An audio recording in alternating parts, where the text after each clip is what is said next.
This is the Arsenal Adam Ace, and we're at Drinkin' at Mo's. This is drinkinatmos, where we talk about the pros of pro wrestling in the Midwest while sipping on some brews with blessed beers and wrestling. That's my scene. Death matches and lucha libre, it's also mean. I'm a straight up smart goofball, not no kiss ass. I stand tall when it comes to wrestling. I'm the king. I know every move, every fling. Get ready for a wild time with Drinkin' at Mo's, where we don't quit. Drinkin' at Mo's, that's where it's at, like a power bomb. We hit hard, never flat. Fucking right, we're living the dream. Talking about wrestling, always a scream.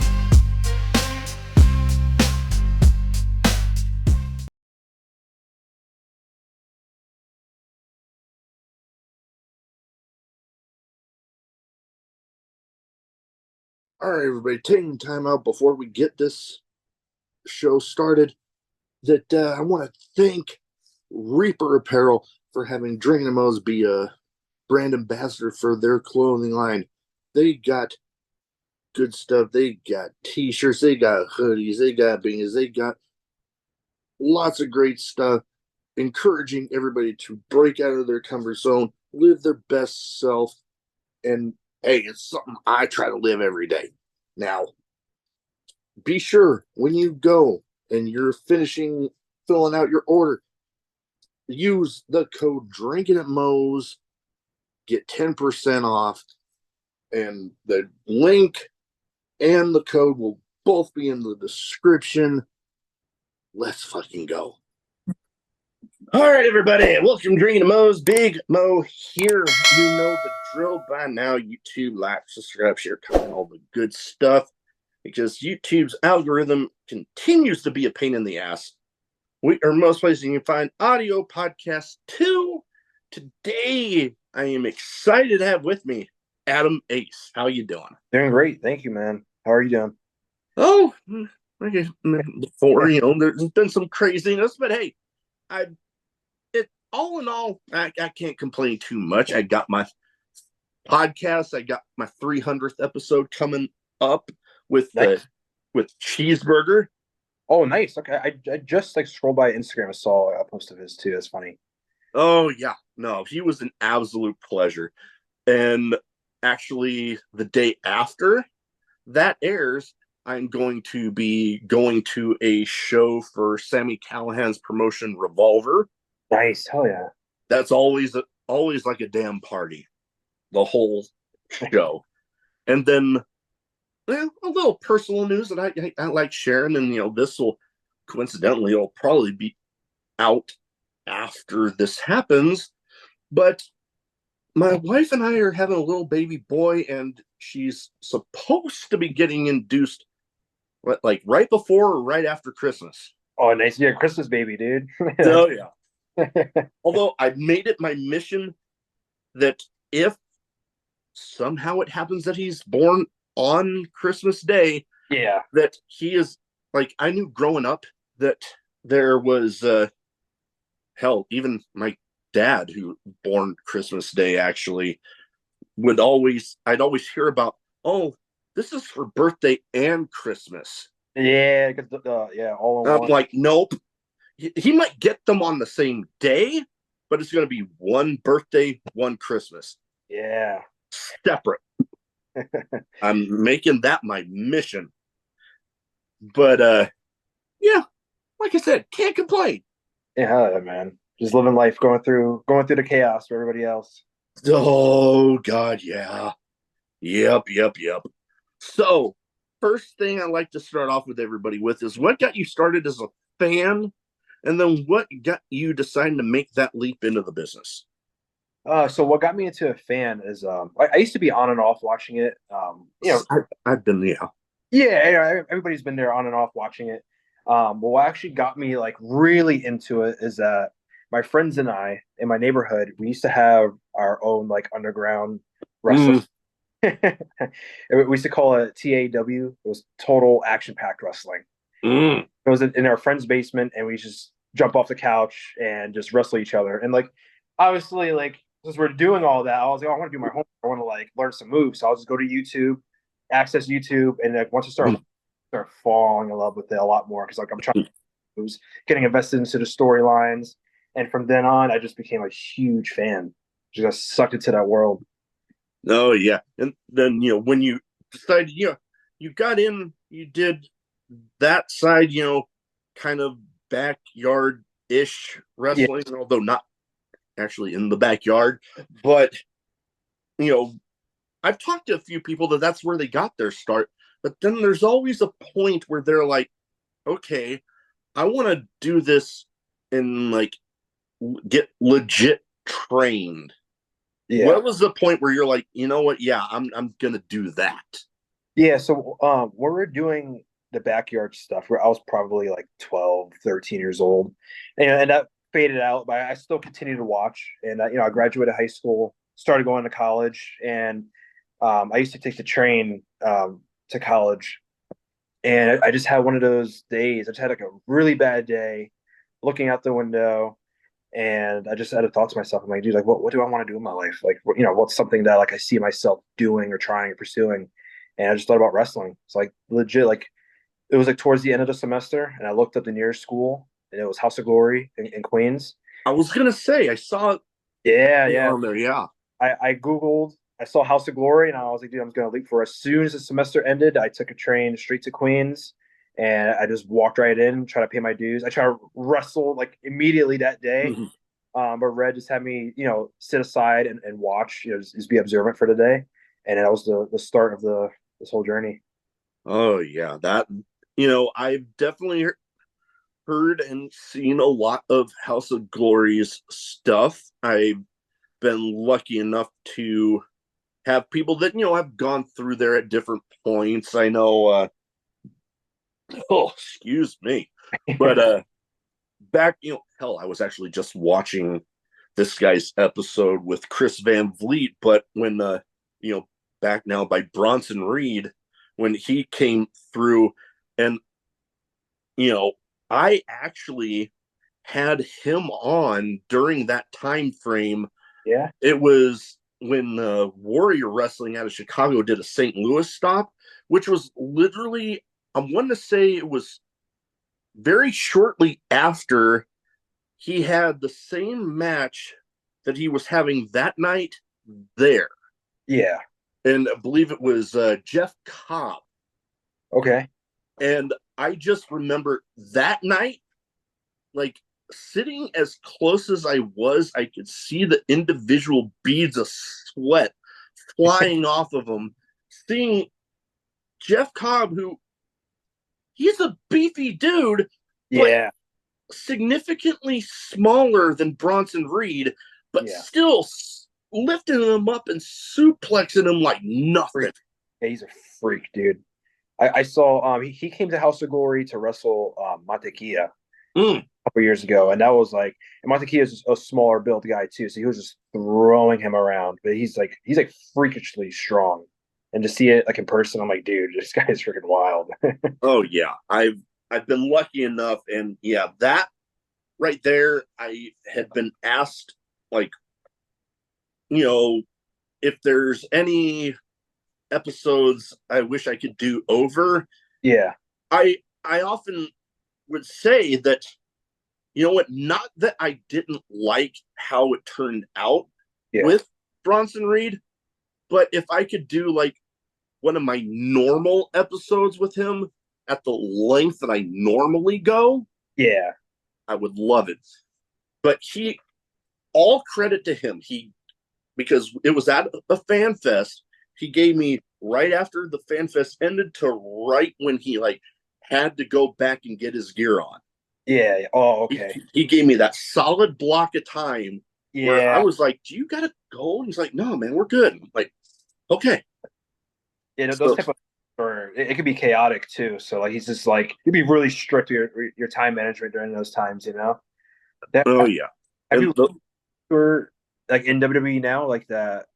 Like, is it different reaching out to guys like me rather than reaching guys out who are on contract? oh god, yeah.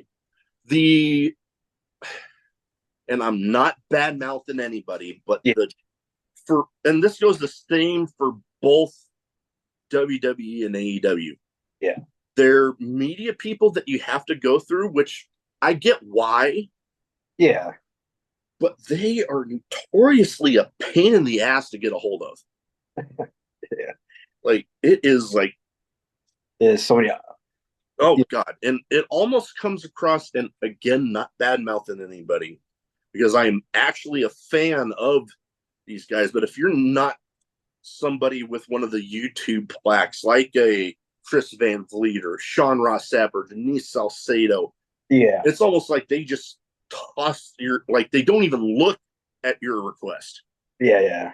So it's just, I mean, I get why they have their procedures, but it's almost like really it's a hard enough grind Yeah. So many trying hurdles. to get to the point of getting that plaque, Yeah. because it's like you need, sometimes you need to have somebody to just give you one or two shots with a name to Yeah. just give you that little bit of an extra boost. Hell yeah. Yeah. Of course. Yeah. You just need to But put, show what you got. oh yeah, but even then, I love getting to talk to people on the independent scene from all over the country, from northeast to everywhere throughout the Midwest, the southeast. My second home out west coast, because that's actually San Diego, California, was where I was stationed with the Navy, and Oh, where I got my start watching independent wrestling. So getting to highlight people local to me, mm, people from my second home, and yeah. then everywhere else. Maybe I've said my ultimate goal and the ultimate compliment for me would be if somebody were to tell me that they ended up gaining a fan from outside of their area Mm. by watching or listening to this podcast. Oh yeah, dude. If and it's happened, and it's always like, wow, like a sense of validation that maybe you don't even realize you need. But it's like, holy crap, that is just ultimate thing right there. Yeah, that's the best, dude. And all it takes is just one set of eyes, just to see my face on a poster, know that I'm nearby, and to just buy a ticket just because he saw me on his podcast. Oh yeah, and you know what? I had this more towards the end before I go into my two segments. But you know what? You brought it up, so we'll switch it around here. Go off on the fly here, because not only are there parts of the wrestling business that are outside of actively being in the ring. Yeah, There's parts of what active in-ring competitors need for their job that involve outside of the ring stuff. okay. The backstage promos, or I wanted to actually compliment on this, that your profile picture on Facebook, I'm like, holy shit, tell me he has 8x10s made of that. Yeah, Because that is like, I saw, stuff in the background, and I'm like, wow. yeah, That was like eye catching, and I'm like, I'm loving this. yeah. I forgot. I feel like such a jerk too, but there's a guy, I'm pretty sure he's from the UK, who made me that, and he does such a great job. He does like a lot of fan posters for a lot of independent shows and WWE, and we got connected, and he ended up making that for me. I forgot what his name is. He's gonna kill me now too. Oh, you know what? If you find out before we, I'll try to get you the date when I get this all put together. Yeah, yeah, But you let me know. We'll make sure at the very least in the description that we get them in there. yeah, definitely. But yeah, like compliments to that guy, because damn, that was nice. Yeah, I love that photo.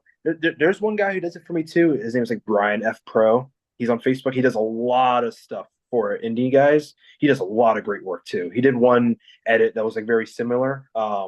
And dude, I freaking love it, dude. Nice. I'm definitely gonna have to keep my eye out for him Yeah, too. But it's just speaking to some of the parts of the experience that will highlight stuff for the wrestlers that, are outside of what you guys do actually in the ring, selling the merch like the 8x10s and having those eye-catching things, Yeah. the backstage promos and being able to actually, draw people in by that, because hell, they might be searching through wrestling videos on YouTube, and sometimes it'll play random stuff after one that you watch. One that you come up, they might not necessarily be paying attention at first, but then something that you say draws their attention, and we're like, okay, I got to pay attention to whatever's going on here. Yeah, definitely. Yeah. So what has it been like for you, figuring out lots of stuff, and having those connections with people to, kind of help along with building some of those things? Yeah, definitely. I mean, a lot of it is just reaching out, networking, like constantly. I mean, we're in a world of technology, so all I do constantly is I'm going back and forth with promoters, I'm going back and forth with artists, I'm going back and forth with like getting a new gear made. I'm getting, I take every match I do very seriously. So it's like promo packages coming out for like, like hype promos, hype videos. Like I try to all the time, I'm always working and trying to like maximize my stuff, even if it's like a very slow month, of bookings. Like those happen. Hell, the whole pandemic, there's probably a lot of them for a lot of people during that. And especially like during the holiday season, like a lot of people just going around, like it gets a little slow. And then I've been branching out more, like in North Carolina. So yeah, so there's like it's always this is the hustle. I feel like a lot of it. I've noticed like when it comes to wrestling, a lot of it is not just the actual wrestling; it's everything around it. Just making sure I'm getting into the gym and I'm eating right and I'm sending out the right emails and I'm making the right phone calls and I'm doing the right podcasts. And it's always just like a constant, yeah, an ever evolving process, because the stuff like getting on the podcast and making those other connections too. You're always needing to keep in ring shape and making those little improvements, because there's always something to improve on. Of course, yeah. It's always something to learn. Oh yeah, hell, I know with my podcast, I ain't perfect. Like I mentioned, I tend to, I leave a lot of stuff in. I don't cut a lot out, because I kind of, in my sense, I kind of like those that sense of realism that, like, yeah, you know what, maybe polish little things up here and there, but having that sense of, yeah, you know what, he knows he ain't perfect, but he's not really trying to be. He's trying to be the best version of him. Definitely, yeah. I feel like like in just today's culture, like everybody wants to just see something authentic and real. Like we've all seen like the facade and the fake stuff and everything's pretty. Like we want to see just raw realness, Oh yeah.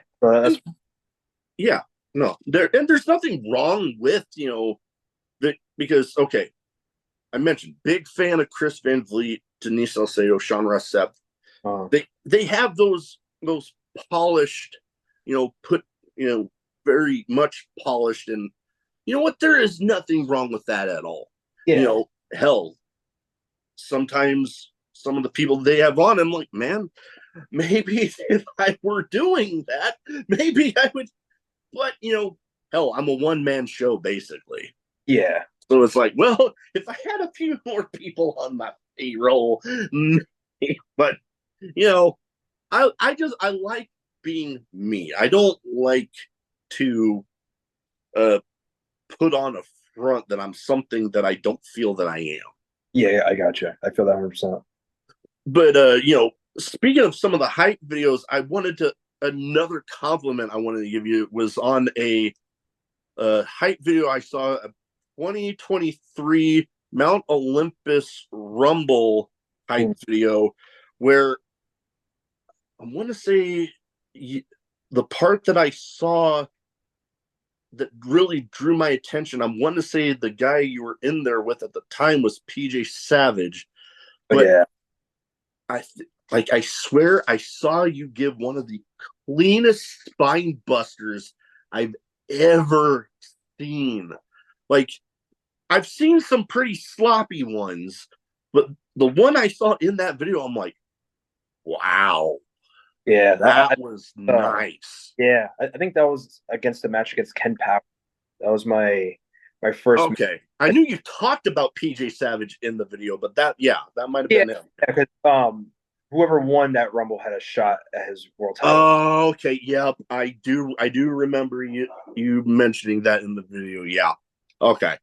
But yeah, one of the absolute cleanest, and the whole video, again, going back to the non in-ring aspects, very well done. Thank you, man.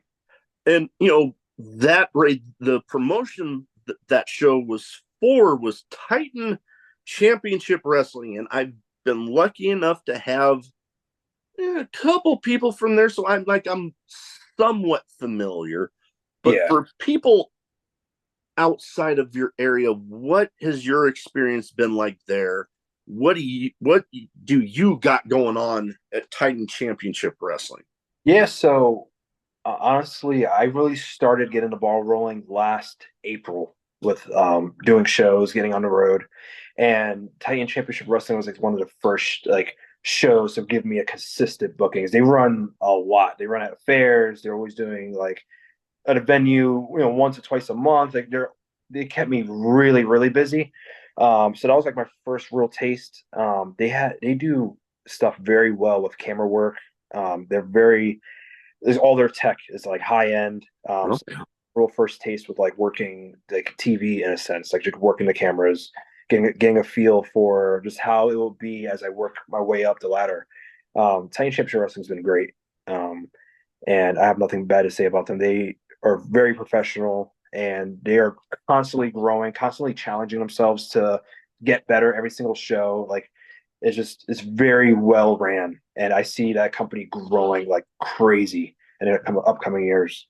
oh, yeah, I can definitely see that myself because yeah, all the videos that I've been able to see for them have been very, the production value alone on the shows and, even some of the shorter videos, it's like, wow, they really do a good job, because, there are some independent shows out there that, no fault of their own. It's just, some of them don't look as, production wise well put Yeah, together. Saying nothing against the in ring performance aspect of it. yeah, It's just the videos don't come across as well put together. yeah. Like sometimes it's like a guy walking around the ring with his cell phone, and it's kind of obvious. Oh God, yeah. Reminded me of some of the on deployment they'd have these actually in shopping malls, these stores that sold pirated DVDs. And like I remember I bought one and you could literally see the shadow of somebody walk, like they were just filming the whole video on their phone. Yeah, It's just like, wow. Okay, making it obvious there. yeah, But you know, East Coast and all over from North Carolina, Titan Championship Wrestling, House of Glory. East Coast has definitely got some of the like destination spots yeah. for independent wrestling. Obviously, House of Glory speaks for themselves. When you hear of people that get trained there and they move on and they're going, they'll do the House of Glory shows, but they'll go elsewhere when they hear about, oh, you got trained there. I'm like, okay, that like very eye opening. Like, okay, you caught my attention. Yeah. What was it? What was it like for you? The training aspect, because everybody has their own stories when it comes to the training side, and hell, I've heard plenty of stories, especially at the beginning, where it's like, okay, let's see who really wants this. Yeah, definitely. They really put me through the ringer at first. They do really want to see how bad you want it. And there's beginner classes and advanced class and all that stuff. So like off like the rip, they figure out whether you want it or not. How coachable are you? If you even if like if somebody's like super well in shape, or if they're coachable and they're pushing through, like they can move up a lot faster than a lot of other guys. So I remember when I first started training, there was in a little bodega in Queens. So there was no airflow, there was no AC. So when you got like, 30 guys going in the ring and running spots, like that thing starts really building up a lot of like heat. So it'll become like a freaking sauna. And I remember drenched, just standing there. I'm just like dripping sweat and like it was like brutal, but it was really good for just building up my cardio, getting in really good shape, and also just getting in the mindset of like performing, and being safe in the ring while being like completely exhausted too. So Oh yeah. really great experience. Brutal at the time, but looking back, grateful to have it. Oh yeah. No, and I can imagine you when you're training in aspects, you're getting to those uncomfortable spots. It only does that much better to prepare you for when you're going out to the shows. Mm, And you'll have times where you're a little, the building ain't the best maybe, and yeah. you're just like, okay, this kind of Yeah. a little uncomfortable. But when you're already used to, when you're training in those aspects, hey, you build up like, okay, I've already done training and Yeah. similar, I could do this show. Just second nature, dude. Like if you put yourself through the worst, like, even if it's just like a little bad, it's like, oh, this is cake. Like I've been through, crazier stuff. Oh yeah.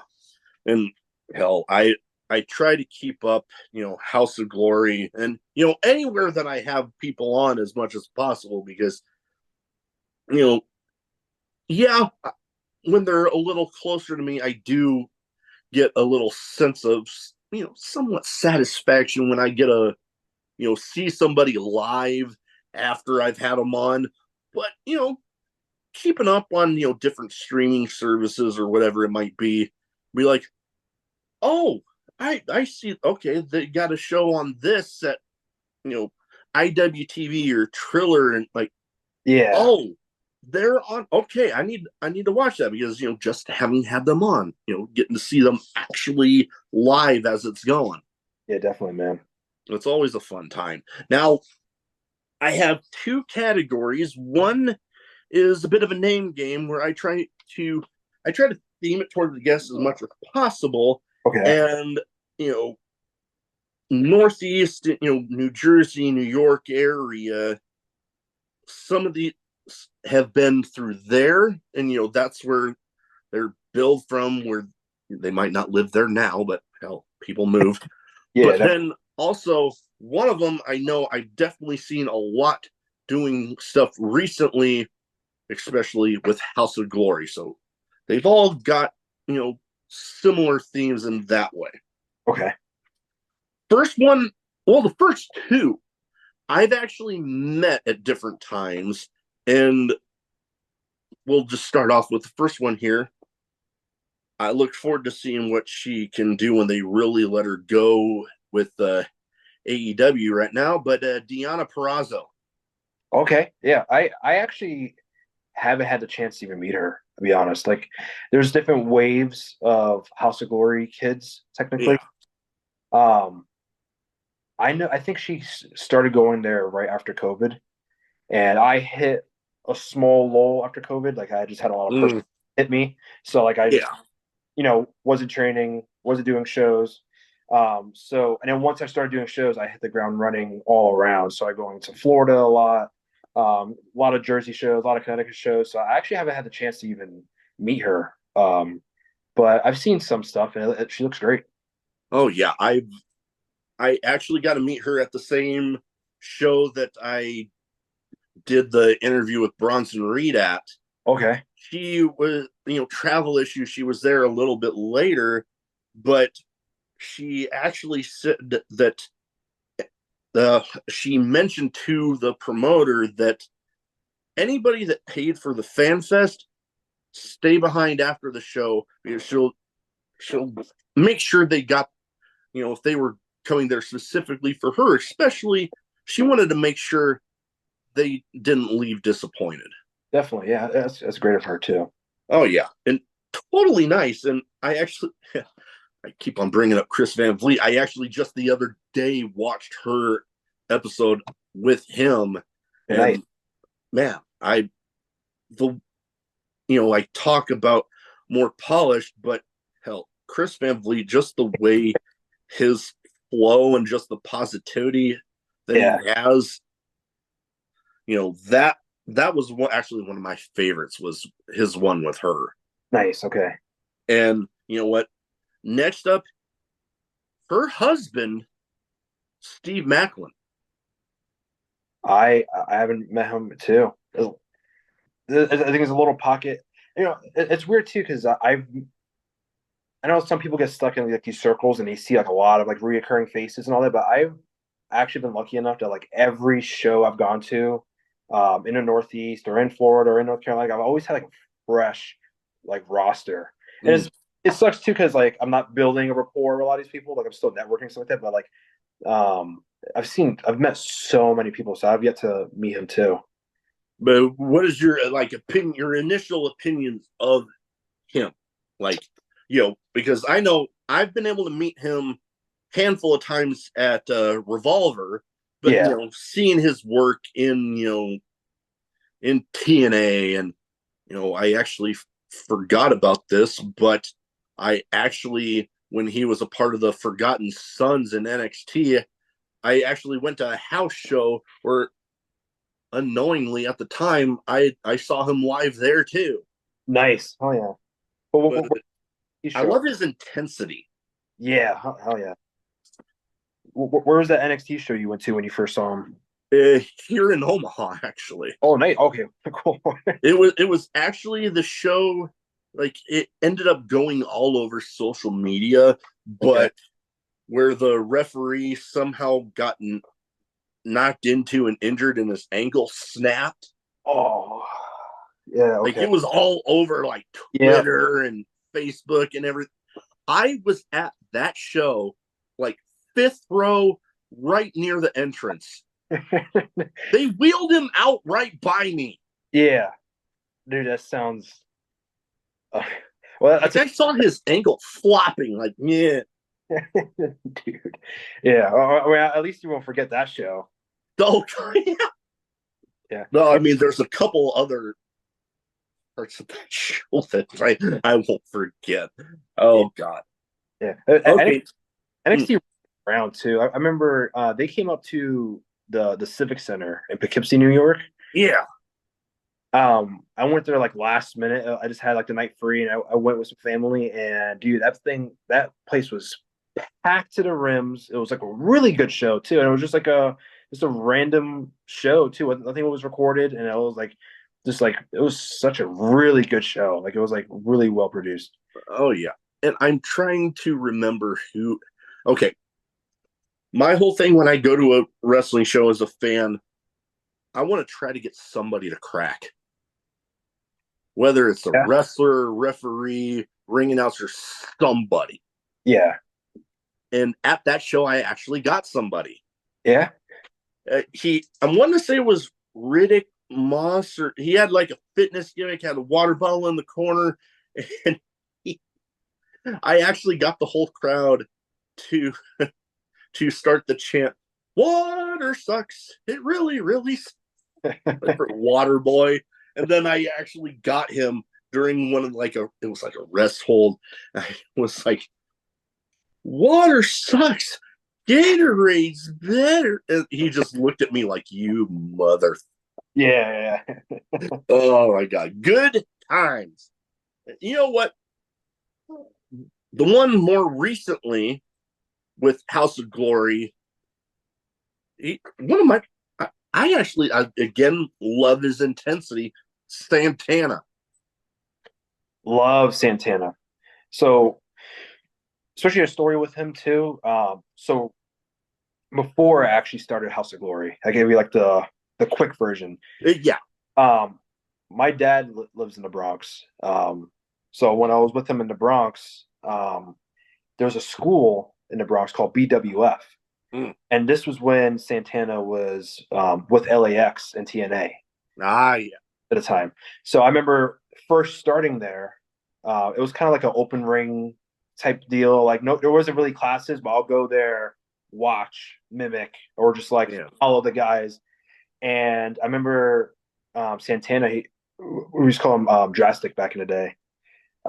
He took me to the side and he spent like a whole day with me, and he taught Nice. a lot of basics, like just the rolling and the bumps and just really getting comfortable in there. And I know he was busy. He was super packed schedule, so he wasn't there consistently. But just that day, he took just to just give me a wealth of knowledge and train with him.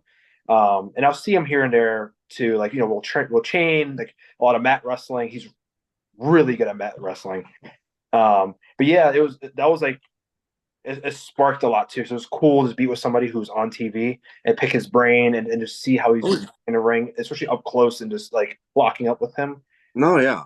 Yeah, but once he was like the only person there who would really like train guys, like, and he didn't have to. Also, like he's putting his body on the line. He's on TV already. Like he can get hurt with a guy with like me. But yeah, he gave me the time today to train me.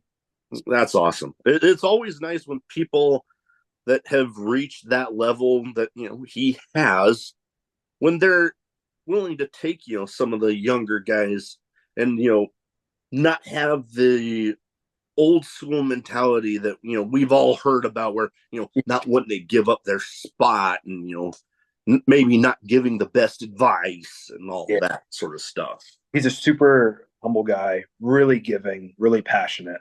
Um, I wish him the best, dude.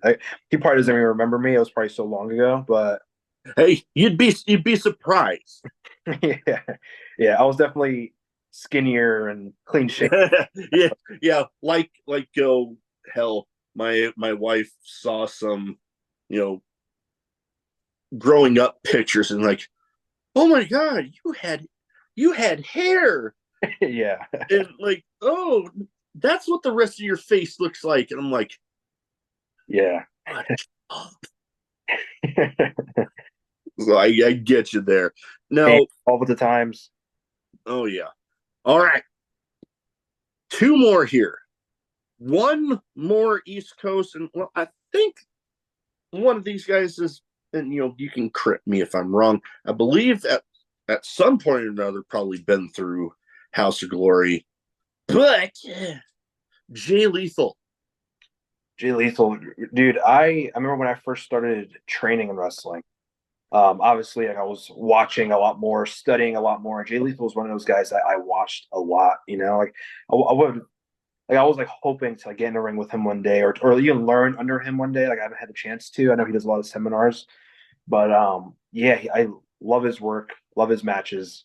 And I know he's also close with Red, with Amazing Red. So like Oh yeah. I was like crossing my fingers that he'll just show up to the school one day when I was training there. Um, love Jay Lethal so much. I think I wrestled somebody recently who was trained under Lethal, but it's skipping my brain right now.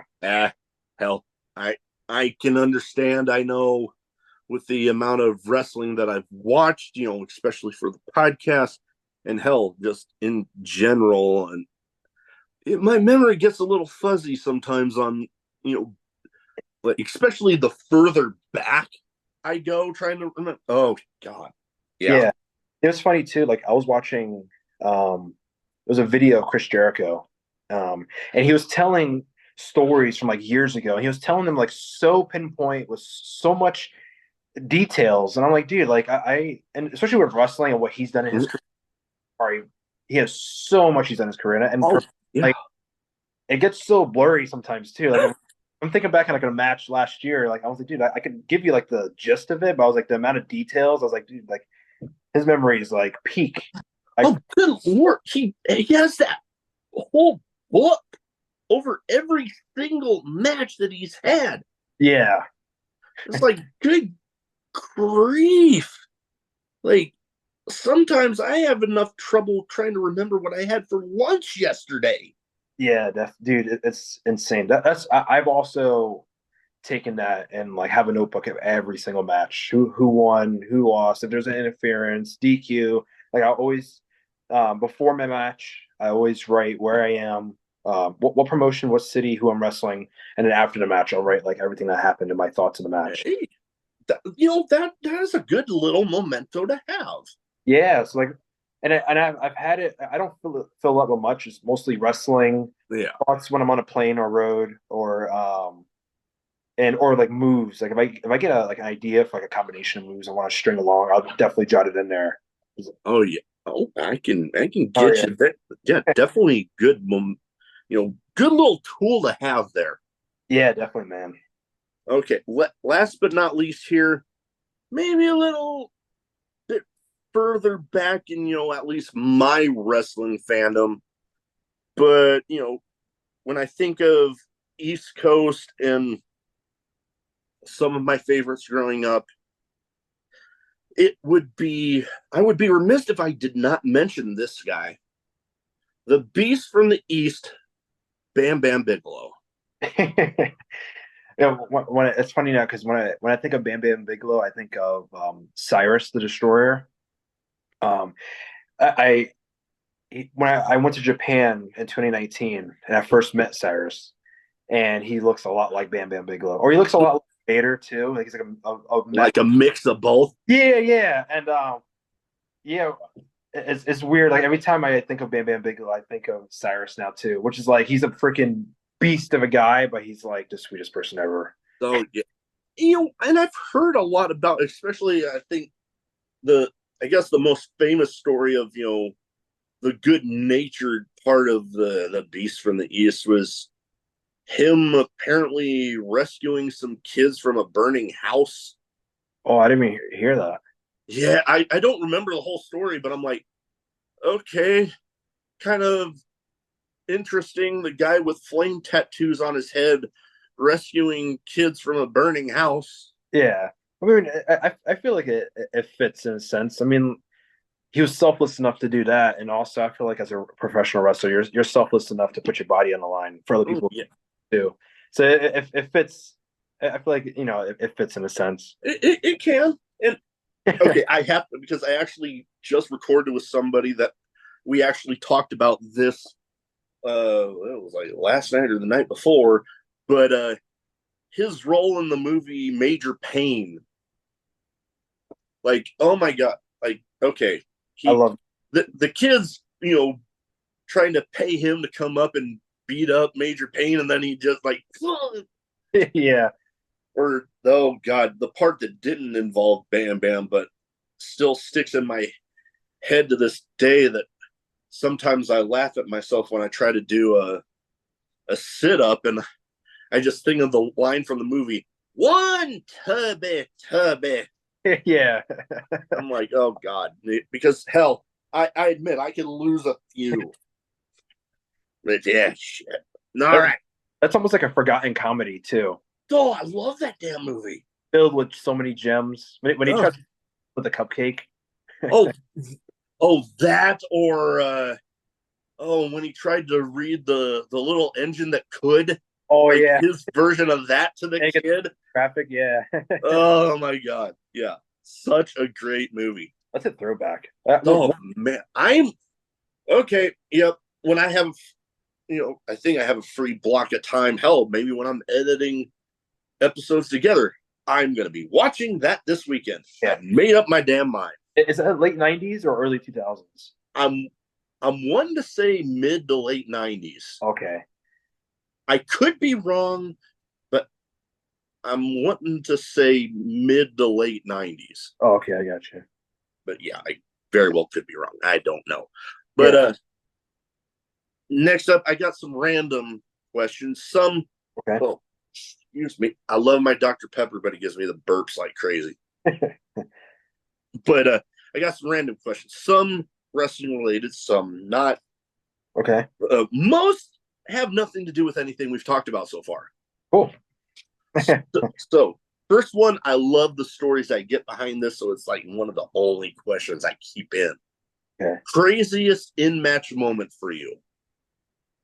Um, it's actually happened recently. This was in Florida for Thunder Championship Wrestling, and Rich Port Ayala and I we tag team as now as a group. It's called the Set, and we have these guys that they come around and with these masks, and we basically have them do our dirty work, in the matches. And recently, there was a string of shows where they were just messing things up for us. And their whole thing is those three guys in the same exact suit and same exact mask. So if we had a tag team match and one guy gets knocked out, they could swap for the third. Hmm. And basically, the head guy, um, after messing things up for so many shows, we decided to kick him out. We're like, we're done with you. We don't want your help anymore. And all I knew is that they were getting fired, and I was just there to back up Rich Ayala. I was just there just to, it's a segment. I'm just there. I know I wasn't going to say anything. And this guy grabs the mic from Rich Ayala, and he's like, "Don't you know who I am?"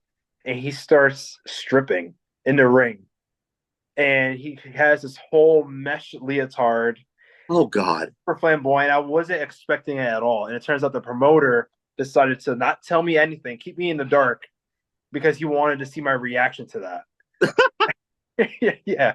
Dude, I have to get that footage. If I find, So you find it, you send it to me. I want to see I that. want to. I haven't seen it too. I only remember it from my memory. I want to see like my reaction to that too, because I remember Oh.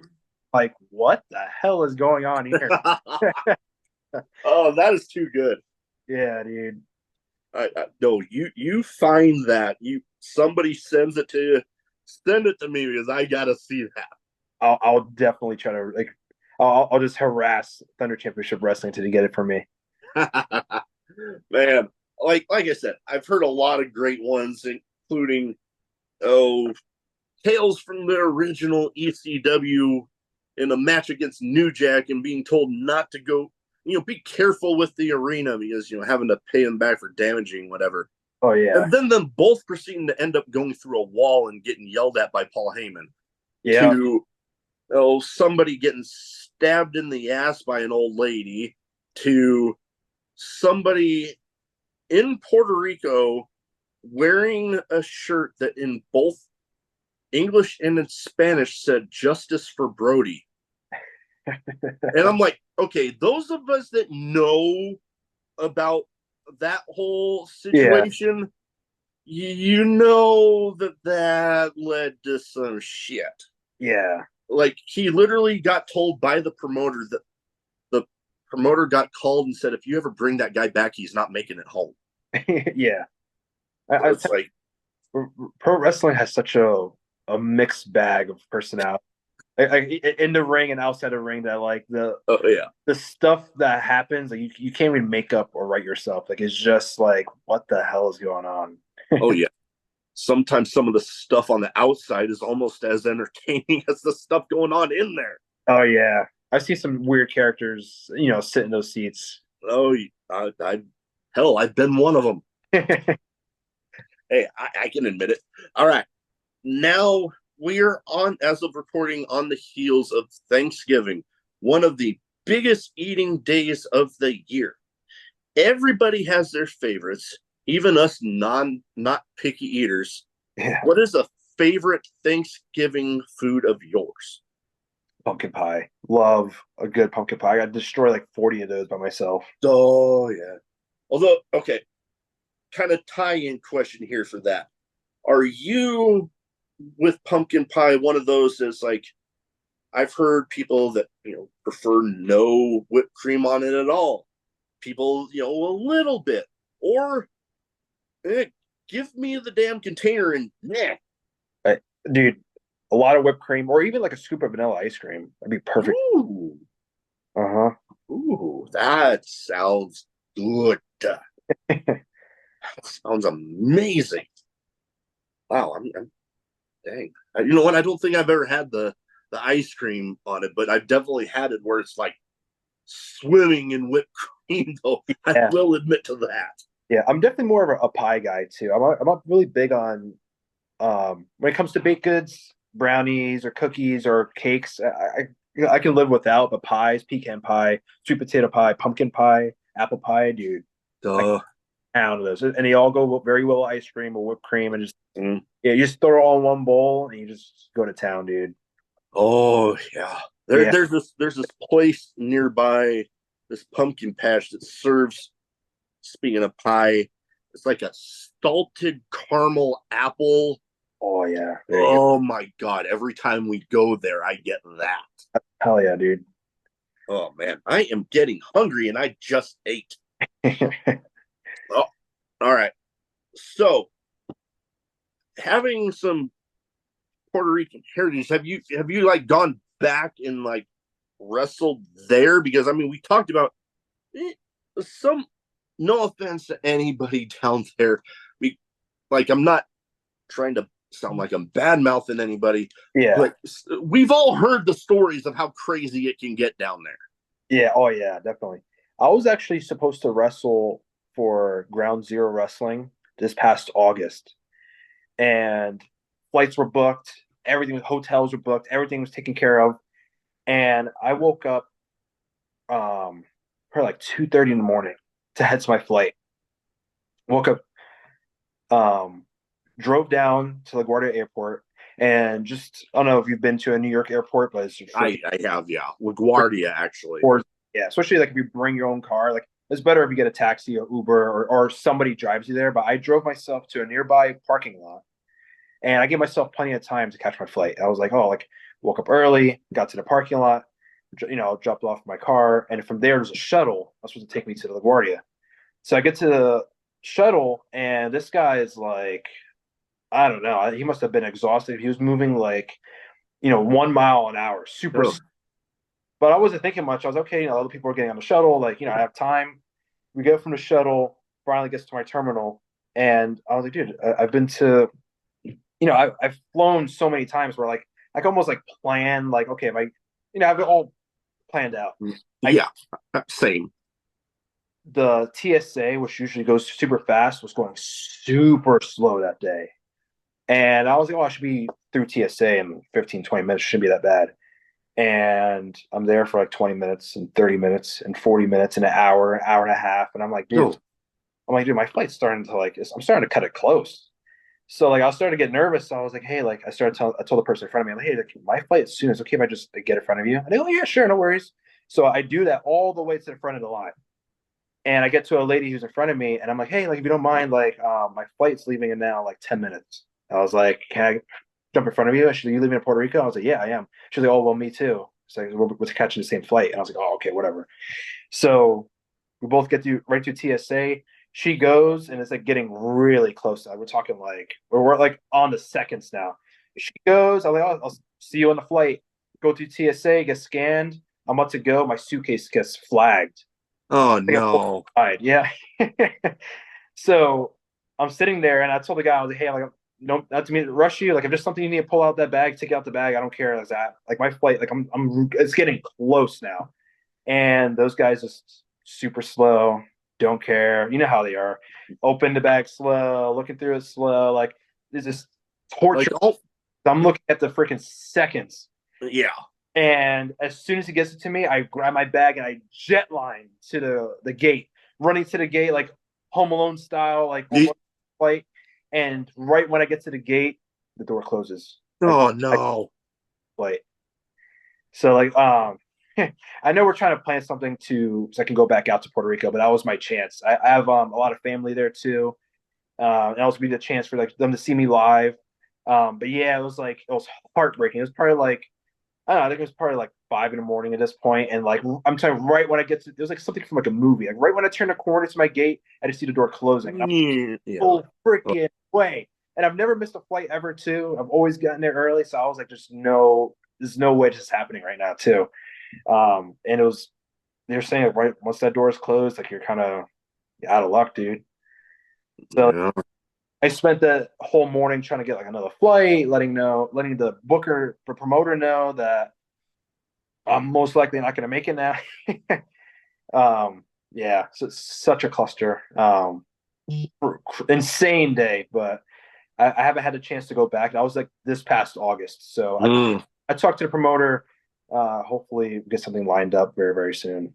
That would be awesome, especially for the family you got down there to actually be able to see you down there because hell, we've all seen the how passionate the fans down there can be, especially okay, another Chris Van Vliet episode, but Yeah, his one with Damian Priest, where they're talking about the backlash down there with Bad Bunny and yeah, like just the oh my, like I'm getting goosebumps talking about that moment down there. That was insane. yeah. You talk about fiery passion. That's that whole island, dude. And I was ready to feel it. I had like a special set of gear for that show too, and I had a Puerto Rican flag ready to go. It didn't work out, especially with the family I have there. They used to live in New York, and they grew up going to MSG and seeing all the greats, seeing Hogan, and like so Yeah, it was like full circle that like not only were they in New York to see like primetime wrestling, like now like their family is in that ring as well. So I really hope to get back down there, like ASAP. that would be awesome. I hope you get that chance. Now, with the name of a show like I feel like I have to have this question in here. Favorite drink, alcoholic or otherwise? Gotcha. I actually don't drink at all. Hey, that's perfectly fine because I tell people just because it says drink it at most Yeah, does yeah. not mean that it has to be alcoholic. Yeah, but it's funny too because like I don't drink at all, but for a really like especially when I was training at House of Glory, I was Yeah. bartending during that time. I was training during the week, bartending on the weekends, and I got to the point where like I was like pretty freaking good at bartending. Like I was like making mocktails and just adding alcohol into it, and like that was like the specials for the weeks too. Yeah. Um, but if I had to go for a favorite drink, I go for double shot of espresso, a little bit of whipped cream on top. That's Hey, that sounds tasty. that is the way I go. Everywhere I go to a Starbucks, any coffee place. I even have an espresso machine here in my house, like Nice. double shot of espresso, and I have like different flavor whipped creams. I have like a peppermint whipped cream because that's like what's in season. Nice. Like, okay, me when it comes to, caffeinated stuff, Yeah, with the amount that I drink caffeinated on my deployment, because, well, sometimes when you're that right before midnight to right after breakfast starts watch, you need a little caffeine. Like, I'm to the point where unless I am like about to doze off tired, I don't even feel it anymore. yeah, Well, I don't know. One of my wife and I's cats that doesn't normally want to really have anything to do with me is all of a sudden trying to get my attention. All right. Anyway, see, more stuff that I don't cut out of the damn show. But all what's right. your sorry? What's your drink of choice if you had to Oh, choose? my like non-alcoholic. I mean, I'm Well, alcoholic. alcoholic. Oh boy, I am. I mean, I'm a beer guy. I like Stone Cold's Broken Skull American Lager. Okay, nice. Delicious. Or hell, give me a good margarita any damn day. I'm Oh, hell yeah, dude. right up there. Those my probably my drinks of choice. Although I do enjoy a good Jack and Coke with grenadine. It tastes like a Jack and Cherry Coke. Yeah, Love definitely. it. My wife thinks I'm nuts because if I'm like not getting beer or margarita, I'm always getting that.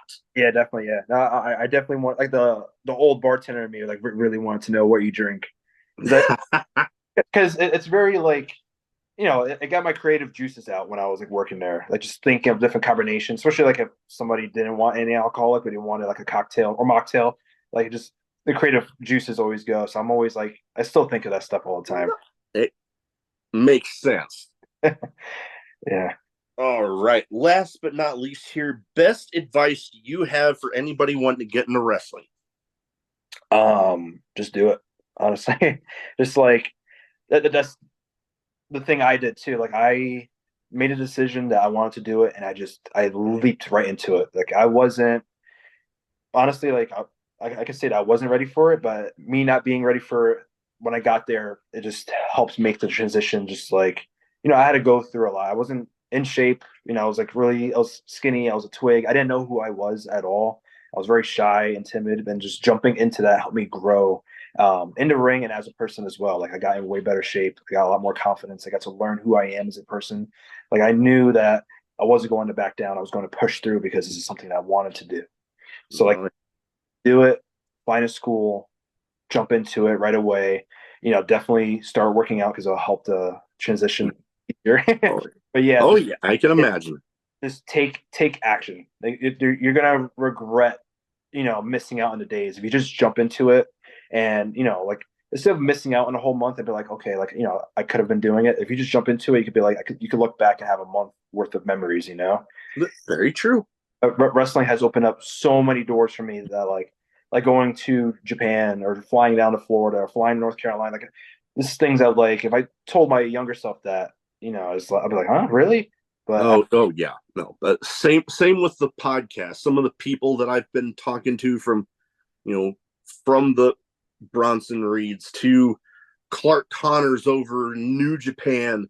yeah, Like if you would have told the little me growing up that someday I'd be doing something like that, I would have thought you were full of shit. yeah, definitely, dude. But sometimes just taking that leap, if you know that's something you want, just going and doing it. And hey, if it don't work out, hey, you gave it a damn shot. Yeah, you tried it, yeah, but the possibilities are endless if you just keep doing it and you stay consistent. And like, there's gonna be days that it sucks and days that life gets in the way, of course, but like just keep going at it, keep Oh, pushing. yeah. Like doors will open if you just keep going at it. Oh, most definitely. All right. Before we go, where can people find you social media wise? So if they don't already have their eyes on you, they can go ahead and get them there. Yeah, definitely. I do have a YouTube channel, matches, I've seen it. hype packages, promos. They all get thrown up there. Usually like shorts, like highlights of matches. Yeah. Um, YouTube will be one. You just Google the Arsenal at a Mace, or if you can look me up on Instagram, I'm most active on there. I don't have a Twitter, and Facebook's kind of like just for promoters. So Instagram will be the Arsenal 98. I'm very active on there, so definitely give me a follow. Definitely will. Definitely get all that in the description. Well, that is about all I have. Thank you so much for taking the time to talk to me tonight. Best of luck out there, and I hope like hell you get the chance to get down there to Puerto Rico again soon. Yeah, me too. Thank you, man. See the whole thing with the fucking button. I'm